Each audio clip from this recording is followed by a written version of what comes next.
Hi, this is Gareth Vaughan from the Android Enterprise team. In this video, I'm going to show you how you can feed your Android Enterprise Essentials usage data into another Google product to quickly create customizable reports that will help you break down the data for your sub-resellers or your customers. I'm going to be using this data table that I created in the previous video by augmenting the Essentials usage report with another data table containing mappings between the zero-touch IDs that we use within Essentials and the SAP IDs that this example company uses in their CRM.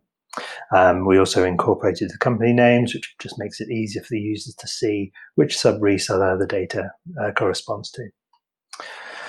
So to get started with this, we'll go ahead and we're going to be using a product called Google Data Studio, and that lives at datastudio.google.com. If this is your first time using the product, you'll be presented with the terms of service to accept when you first log in. So in the Data Studio, we're going to create a blank report.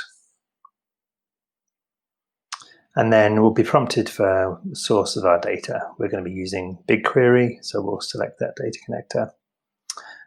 Again, if this is your first time using it, you might be prompted to give permissions to access your BigQuery data. Choose the table that we want. As I said, we're going to go into our Essentials Usage Report project here. This is the data set that you created and gave us permission to inject data into.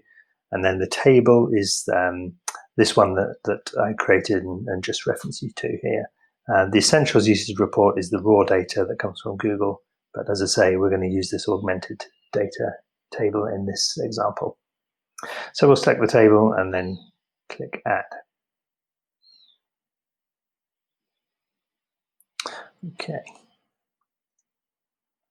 Now, the default that this brings up is a simple table showing the IMEIs and then the counts of those IMEIs in the report, which is one way of showing the data, but it's not what I want to show. So we're going to go ahead and change the dimensions of this table. So I'm going to remove IMEI, and I'm going to add in the SAP ID and the company name.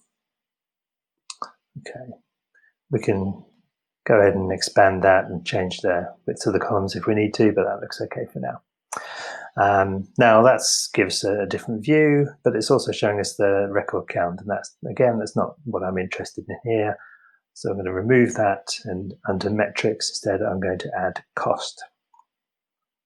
Now this is showing us a breakdown by company, and this is our sub-resellers. This company is using 2 sub-resellers. And it's showing the total cost incurred by each of those sub-resellers. So you can play around with the metrics that you want to use. You can partition the data in many different ways. And as an editor, you have access to this to change it however you want. There is another view that this tool gives, which is a view-only view. So if you were to go ahead and share this report, you can choose whether you want to give edit access or view only access. Now, if we switch to the view mode, you can see there, I can no longer change this table. I can only consume the data that's there. I can either view it within the format here, or I can choose to export, download as CSV, export to Sheets, etc. Now, if you wanted to change or allow viewers to also change their view, then you can also do that by adding a control to the report. So if we go back to the edit view, we'll choose to add a simple drop-down control here. And let's put that to the right. Now I am going to change this control to be company name. Okay. So this now allows you to tailor this report, or allows the viewers to tailor the report just by selecting the company name. So I can, for example, choose to just focus on flashy phones here, and that will then filter this report down to just that company that I care about. So you might give this to members of your team who are just want to be focused on the sub-reseller that they're managing, for example. And another control that you can add, let's switch back to the edit view, is to add a date control. Pop that just below. Now, if we switch into the view there, we can actually, for example, I might want to view only the records that happened for that first week of October. And you can see now that the costs have gone down, whereas if I expand that to be the whole of October, then I get a full view of the month.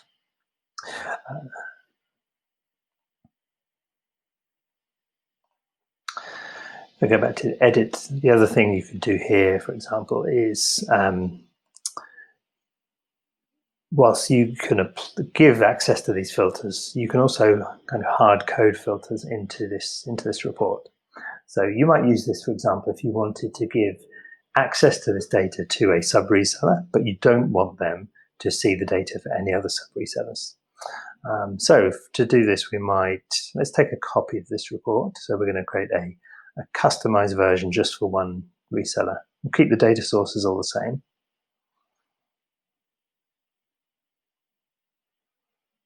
Okay, now that's created just a duplicate.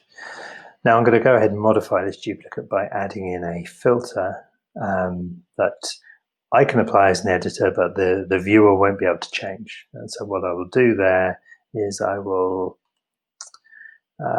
make this filter hard-coded so that the company name must be Flashy Phones Inc. Okay, you can see that straight away has restricted that down. And then if I go in as a viewer, I'll no longer see any of the other, actually in this control, you'll still see that that other one exists, but as this control is no longer useful, we can actually go in and remove that.